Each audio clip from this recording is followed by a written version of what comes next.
Hey, welcome to another episode of DIYCarModz. I'm Jeff, and today I'm going to be replacing the hood rod holder on my Honda vehicle. This white piece inside has broken off, and so I am going to be replacing this.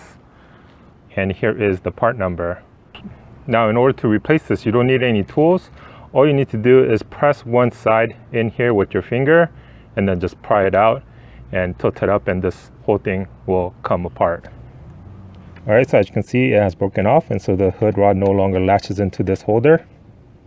Now if you look to the back, under here is the white piece, so I'm just going to push in the back right here. And so I'm going to put my finger back here and press that white piece and just go ahead and pull towards the front of the vehicle. And there you go, it's out. And then take the new one and simply put it inside. And that's it.